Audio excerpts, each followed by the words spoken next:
Hello everyone. सबसे पहले तो आप सबका बहुत बहुत धन्यवाद कि आपने इस चैनल को फाइनली 1 लाख सब्सक्राइबर तक पहुंचा दिया है और उसके लिए आप सबका दिल से काफ़ी ज़्यादा शुक्रिया। और इस वीडियो में आज हम यहाँ पर बात करने जा रहे हैं कि मेरे पोर्टफोलियो में कि मैंने किन किन शेयर्स को अपने पोर्टफोलियो में जगह दी है और वो शेयर्स कौन कौन से हैं वो भी चर्चा करेंगे और किस बेसिस के ऊपर मैंने उन शेयर्स को चुना है, लॉन्ग टर्म के लिए चुना है, शॉर्ट टर्म के लिए चुना है, किस तरीके से मैंने इन सबको चुना है, उसके बारे में भी हम यहाँ पर विस्तार से बातचीत करेंगे। तो वीडियो को शुरू करूं उससे पहले अगर आपने अभी तक चैनल को सब्सक्राइब नहीं किया है तो प्लीज उसको सब्सक्राइब करना मत भूलिएगा, क्योंकि और भी कई सारे वीडियोस हैं जो आपको काफी ज्यादा हेल्प करेंगे। तो चलिए शुरू करते हैं। तो सबसे पहला जो शेयर मेरे पोर्टफोलियो में है, जिसको मैं पिछले 2 साल से होल्ड कर रहा हूं, वो है रिलायंस इंडस्ट्रीज। मुकेश अंबानी वाली रिलायंस इंडस्ट्रीज को मैं पिछले लंबे समय से होल्ड कर रहा हूं। रीजन है भैया कि पहली चीज, ये वो कंपनी है जिनके पास इनफ पैसा है, इनफ लिक्विडिटी है। बिजनेस अगर इनके देखें तो भैया फ्यूचरिस्टिक रेडी बिजनेस है। चाहे हम रिटेल की बात करें, चाहे हम टेलीकॉम की बात करें, या फिर हम पेट्रोकेमिकल की जो इनके बिजनेस है उसकी अगर हम बात करने भी जाए तो हालांकि वो उसका फ्यूल 10-15 साल में खत्म हो जाएगा, लेकिन बाकी बिजनेस को कंपनी ने बहुत ही अच्छी तरीके से ब्रांड करना है। और आने वाले वक्त में जैसे कि अभी अनाउंसमेंट भी हुई है कि भैया रिन्यूएबल्स में ये लोग एंट्री करने जा रहे हैं, तो डेफिनेटली फायदा तो इनको वहां पर भी अच्छा खासा होने वाला है। और ये वो शेयर है जिसको मैं लॉन्ग टर्म के अपने पोर्टफोलियो में जगह दे रहा हूँ, मतलब 3-4 साल के लिए मैं आराम से इसको खींच सकता हूँ। लेकिन हाँ, एक चीज यहां पर मैं जरूर कहना चाहूंगा कि जो भी शेयर मेरे पोर्टफोलियो में है मैं उसको 1-2 महीने नहीं बल्कि हर 3 महीने में इसको इवेल्युएट जरूर करता हूँ। उसको चेक करता हूँ कि भाई साहब अभी भी ये सस्ते हैं या महंगे हो चुके हैं, इसका पी रेशियो कौन सा है, कैसा पी रेशियो है, डबल हो चुका है, टूट सकता है यहां से। उन सारी चीजों के बारे में मैं हर क्वार्टरली इवेल्युएट भी जरूर करता हूँ। तो अगर मुझे लगेगा कि 2-3 क्वार्टर के बाद लगे कि भैया बहुत ज्यादा बढ़ चुका है, अब इसका पी रेशियो भी डबल हो चुका है, तो शायद मैं प्रॉफिट लेने की सोचूंगा उस लेवल पर। लेकिन अभी जब तक सब कुछ नॉर्मल है तब तक तो मैं इसको होल्ड करूंगा ही करूंगा। बाकी के जो शेयर्स है वो आईटी कंपनी से बिलोंग करते हैं, जिसमें सबसे पहला है भाई साहब विप्रो, दूसरा है इन्फोसिस, तीसरा है एचसीएल टेक और चौथा जिसको मैंने जगह दी है अपने अंदर वो है इन्फो एज। इन्फो एज को मैंने खरीदा था तकरीबन, अभी मैं बात करूं तो 1 साल पहले की ही मेरे यहाँ पर बाइंग थी। लेकिन विप्रो और इन्फोसिस और एचसीएल को मैं पिछले 2 साल से कैरी कर रहा हूं। और ये वो शेयर है जो मुझे कभी भी महंगे नहीं लगे, क्योंकि आप कभी भी देख लो इनके शेयर्स हमेशा आपको बढ़ते हुए नजर आएंगे। और हर साल अगर आप इसको इवेल्युएट भी करोगे कि यार ये महंगा हो गया क्या, तो पता चलेगा कि इसका पीई जो है वो अभी भी इंडस्ट्री पीई से के साथ चल रहा है या फिर उससे पीछे चल रहा है। मतलब कह सकते हैं कि किस वो सस्ता है और लॉन्ग टर्म के लिए कि ये वो कंपनी है जो लॉन्ग टर्म में अच्छा मुनाफा कमा कर देती है। तो इसीलिए मैंने इन कंपनियों को चुना है। और एक रिस्की शेयर मैंने अभी जोड़ा है, जो अभी 3-4 महीने पहले ही मैंने जोड़ा था आईटी का, वो था इन्फीबीम। उसको मैंने अभी कुछ वक्त पहले ही जोड़ा है, 40 रुपए के आसपास उसको मैंने जोड़ा था, अभी 50 है। और अभी हाँ थोड़ा सा महंगा, अभी काफी हाई निकल चुका है इसका पी रेशियो। लेकिन और भी कई सारे वीडियोस मैंने बनाए उसके ऊपर कि क्यों मुझे थोड़ा सा ये सस्ता लग रहा है। एक और 2 आईटी शेयर्स थे जिसको मैंने पिछले साल चुना था, एक था सुबेक्स और दूसरा था आरएस सॉफ्टवेयर। ठीक है, और दोनों ही अगर हम देखें तो एक साल में कम से कम 800-900% का ग्रोथ देखने को मिल चुका है। जिसमें से सुबेक्स और आरएस सॉफ्टवेयर को मैंने प्रॉफिट बुक कर लिया है, क्योंकि देखिए जैसे कि मैंने आपको शुरुआत में कहा कि मैं हर 3 महीने में मैं इवेल्युएट करता हूं कि भैया कौन सा पीई ट्रेड कर रहा है। सुबेक्स का जो पीई रेशियो है वो अभी अपने इंडस्ट्री पीई से 2 गुना से भी ज्यादा हो चुका है। तो डेफिनेटली मुझे लगा कि यार यहाँ पर ये जब भी अगर मार्केट टूटेगा तो सबसे पहले टूटना शुरू होंगे ये वाले शेयर्स। तो इसीलिए फिर मैंने उनको अभी अपने पोर्टफोलियो से हटा दिया है। तो ये कुछ ऐसे शेयर्स हो गए। लेकिन हाँ, ये है कि अपने पोर्टफोलियो में एक चीज हमेशा याद रखो, कभी भी अपने पोर्टफोलियो में कुछ शेयर्स अगर आप खरीदते हो तो खरीदने से पहले आपको पता होना चाहिए कि जिन शेयर्स को मैं ऐड कर रहा हूं उसको मैं शॉर्ट टर्म के लिए ऐड कर रहा हूं, लॉन्ग टर्म के लिए ऐड कर रहा हूं। जैसे कि विप्रो, इन्फोसिस, रिलायंस, ये सब लॉन्ग टर्म के शेयर, मतलब ये है कि भाई 1-2 साल तो कम से कम इसको रखूंगा ही रखूंगा। बाकी सुबेक्स बीच में जुड़ता चला गया, इन्फीबीम जुड़ता चला गया, और भी कई सारे शेयर है, एनबीसीसी जुड़ता चला गया। तो ये वो शेयर है जिसको मैं देखूंगा कि अच्छा 3 महीने में खरीदा है, 3 महीने में अच्छा 40-50% हो गया, चलो चेक करते हैं कि अभी भी पोटेंशियल है कि नहीं इसके ऊपर जाने का। अगर लगे कि यार पोटेंशियल उतना ज्यादा नहीं है तो फिर डेफिनेटली उसको निकालना ही सबसे बेटर रहेगा अपने पोर्टफोलियो में। और हमेशा जो प्रॉफिट वहां से आता है उसको आप अच्छे शेयर्स हैं उसमें और एडिशन करके उसको आगे लेके जा सकते हैं। एक और ग्रुप है जहां पर मैंने काफी खरीदारी करी है और वो है टाटा का ग्रुप, और मैं अभी भी उसको होल्ड करके चल रहा हूं। एक है टाटा पावर हो गया, टाटा कंज्यूमर हो गया, टाटा केमिकल हो गया, या फिर अगर हाल फिलहाल मैंने टाटा मोटर्स में भी थोड़ा सा एक्सपोजर बढ़ाया है तो वो चीज भी, ये 4 शेयर्स है। टीसीएस मैं मानता हूं बहुत ही बेहतरीन शेयर है, टाइटन भी बहुत ही बेहतरीन शेयर, लेकिन वो काफी ऊपर निकल चुका है। तो भी हाल फिलहाल में मेरे टाटा में इन 4 शेयर्स में मैंने खरीदारी करी के रखी हुई है। और एक और शेयर है जिसको मैंने पिछले साल खरीदा था, तकरीबन 6 रुपए के आसपास था वो, और वो था टाटा टेली सर्विस, टीटीएमएल, जो काफी बड़ी रफ्तार दिखा चुका है। और इसमें काफी सारे वीडियोस मैंने बनाए थे कि देखो मुझे लगता है कि मैं यहाँ पर थोड़ा सा पैसा लगाऊंगा और मैं खरीद के भूल जाऊंगा। और अगेन जो भी रिस्की शेयर में बात कर रहा हूँ यहाँ पर, ठीक है, उसमें मेरी बहुत बड़ा एक्सपोजर मैं कभी नहीं लगाता हूँ। मैं 200-300 क्वांटिटी से ज्यादा रिस्की शेयर्स में कभी भी अपने एक्सपोजर बढ़ाता नहीं हूँ। मैं छोटा एक्सपोजर वहां पर रखना पसंद करता हूँ, ताकि भाई साहब अगर 2-3 महीने में वो टूट भी जाए ना तो मुझे उतनी दिक्कत ना हो यहाँ पर। तो ये तो होगी टाटा की बात। अब बात करते हैं एचडीएफसी की। बड़ा ग्रुप है और हमेशा बढ़ने वाले ग्रुप है ये। और मेरे पोर्टफोलियो की अगर मैं बात करूं तो एचडीएफसी बैंक हो गया, एचडीएफसी लिमिटेड हो गया, एचडीएफसी लाइफ हो गया। ये 3 शेयर्स है जिसको मैंने अपने पोर्टफोलियो में जगह दी है। और अगेन मैं जो भी कह रहा हूं कि भैया जो भी बड़ी कंपनी के नाम ले रहा हूं वो सारे शेयर में पीछे 2 या 2.5 साल से मैं उसको कैरी करके चल रहा हूं। और आने वाले वक्त में भी मेरा कैरी करने का ही प्लान है उन सबको, क्योंकि जो बाइंग है वो काफी निचले के लेवल पर है, तो मैं डेफिनेटली उसको कैरी करके चलना पसंद करूंगा। तो ये भी वो कंपनियां हो गई। और अभी भी मुझे लगता है कि एचडीएफसी लाइफ जो है वो अभी भी ऊपर जाने का दम रखता है। इवन एचडीएफसी लिमिटेड भी काफी बेहतरीन है, और एचडीएफसी बैंक तो भैया डेफिनेटली एवरग्रीन शेयर है ये सारे, जब चाहे तब खरीद सकते हो। और इवन टुकड़ों में भी आप यहाँ पर खरीदारी करके कभी भी चल सकते हो। एक और ग्रुप है वो है अदानी का ग्रुप, ठीक है। अदानी के शेयर से मेरी पिछले साल से एक्सपोजर था, लेकिन पिछले 3 महीने में मैंने इनको बेच दिया था। अगर मैं बात करने जाऊं तो Adani port, Adani enterprise, Adani power और अदानी गैस। पिछले साल जब कोरोना आया था तब मैंने यहाँ पर अपना एक्सपोजर बढ़ाया था, और जब लग गया कि भाई साहब बहुत ऊपर निकल चुके हैं ये शेयर, 900 पी तक पहुंच चुके थे इन सारे शेयर, खासकर अदानी गैस की बात करूं तो तब मैंने सोचा कि भाई अब इतना ज्यादा तो ये वर्थ नहीं है, या फिर ये इतना ज्यादा प्राइस मेरे हिसाब से नहीं होना चाहिए। तो जैसे मुझे लगा ये बहुत ज्यादा बढ़ चुका है ये शेयर, तो भैया फिर मैंने अदानी के सारे शेयर्स एक ही झटके में निकाले भी थे।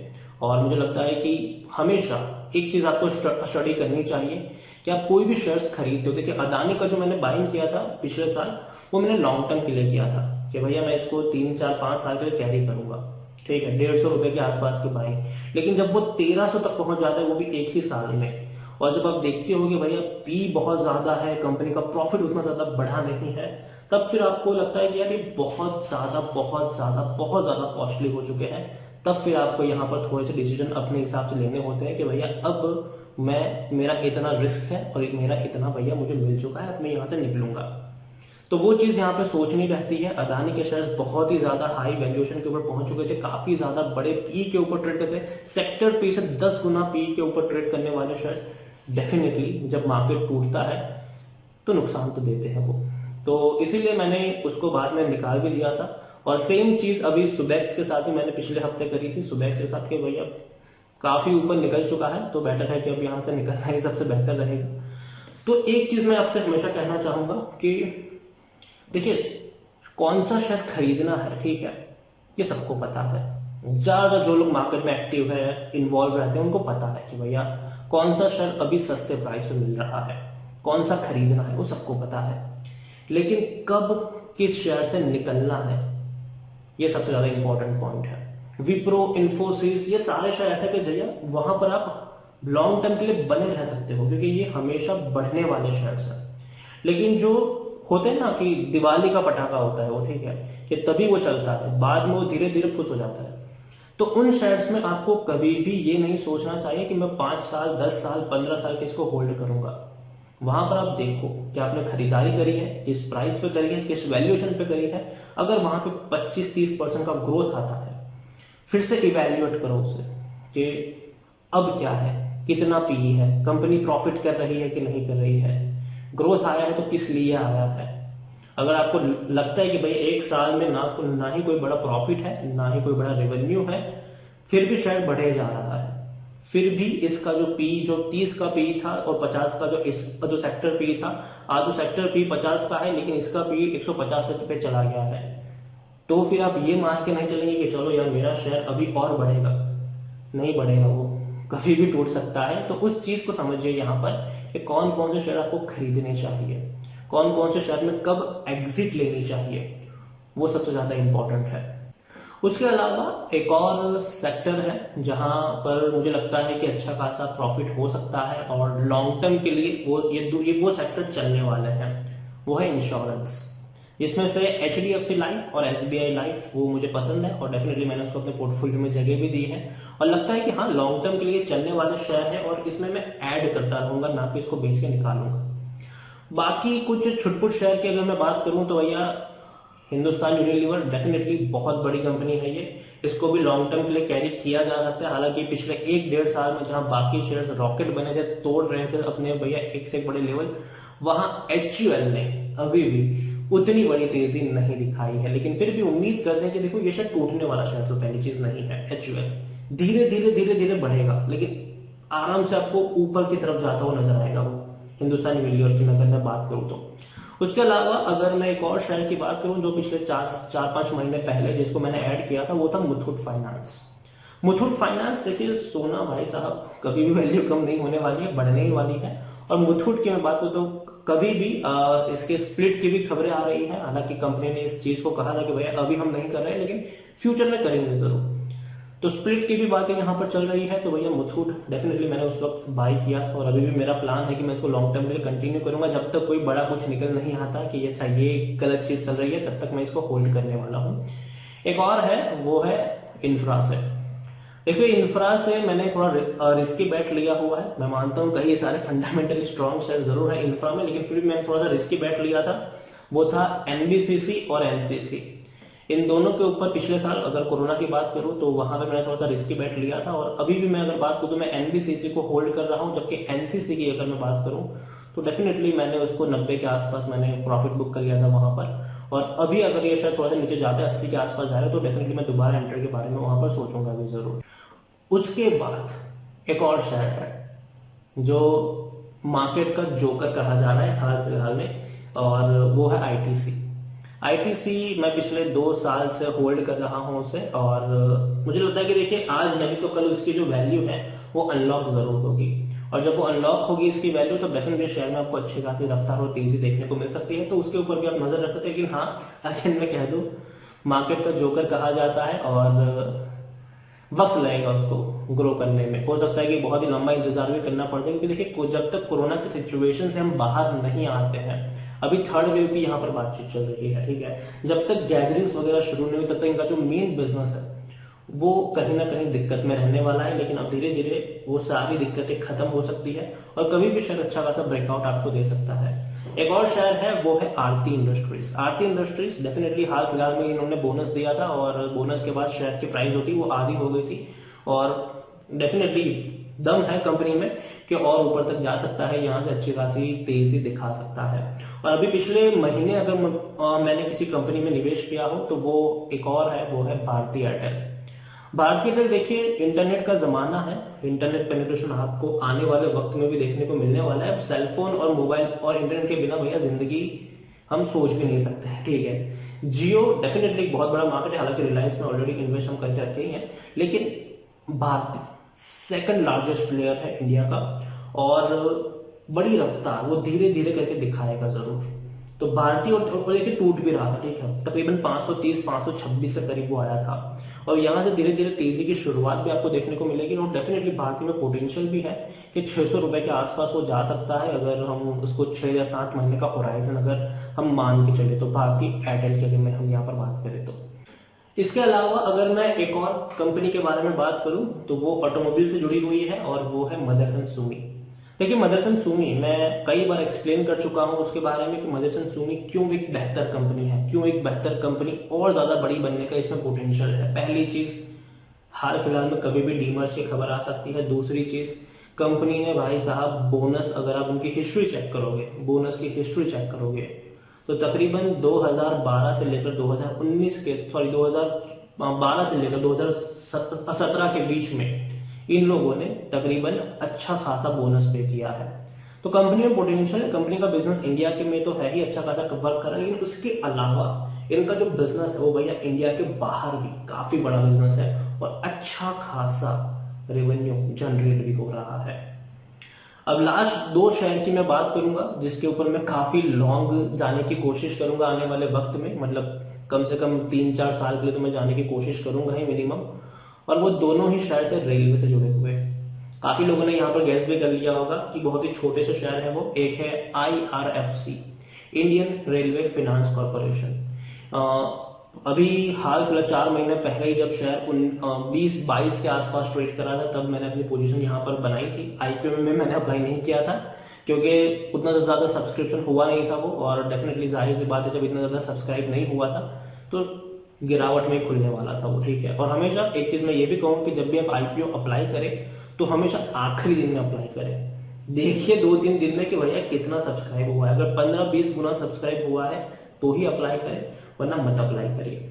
तो IRFC मैंने अप्लाई नहीं किया था, और जब शेयर पिछले कुछ महीने पहले काफी दिक्कत में था और 20-22 के आसपास ट्रेड करा, मतलब कुछ महीने भी नहीं, हफ्ते पहले की बात है, 20-22 के आसपास था तब मैंने वहां पर पोजीशन बनाई थी। और RVNL एक और शेयर है वो मैं पिछले 2 साल से कैरी कर रहा हूँ। कोरोना काल में जब वो टूटा था तो मैंने एवरेज भी किया था उस लेवल के ऊपर, और प्लान है मेरा कि मैं उसको और लंबे समय तक कैरी करूंगी। देखिए रेलवे की अगर मैं बात करूं तो रेलवे में भाई साहब मंदी नहीं आने वाली है कभी भी। आने वाले समय में रेलवे को और आधुनिक बनाया जाएगा कि जो एविएशन से कंपीट कर पाए, फ्लाइट से कंपीट कर पाए। तो याद रखिए रेलवे का जो जमाना है वो पहले भी था और आगे भी रहेगा। पहले धीमे चलने वाली गाड़ियां थी, आने वाले समय में सुपर फास्ट ट्रेन भी देखने को मिल सकती है। तो लॉन्ग टर्म की पोजीशन की अगर मैं बात करूं तो वो मैं IRFC और RVNL में मैं बनाने की सोच रहा हूं। हालांकि है मेरे पोर्टफोलियो में, लेकिन मैं कभी बेचूंगा नहीं उसको, और कभी भी टूटेगा तो मेरा प्लान नहीं है, मैं थोड़ी बहुत क्वांटिटी ऐड करके चलता रहूंगा वहां पर। तो ये कुछ शेयर्स थे मेरे पोर्टफोलियो में और ये पार्ट 1 था, और बाकी और भी कई सारे शेयर्स हैं मेरे पोर्टफोलियो में। अगर आप चाहते हैं कि मैं उसके बारे में भी बातचीत करूं तो वीडियो को लाइक कीजिएगा और कमेंट में भी लिखिए कि माई पोर्टफोलियो 2 करके अगर आप लिखेंगे तो डेफिनेटली और भी कई सारे शेयर्स हैं जो मेरे पोर्टफोलियो में शामिल है, जिनमें से कुछ रिस्की शेयर्स भी हैं, ऐसे शेयर्स जो भैया चल गए तो दिवाली का पटाखा है, अगर नहीं चला तो टूट के बिखरने वाला भी है।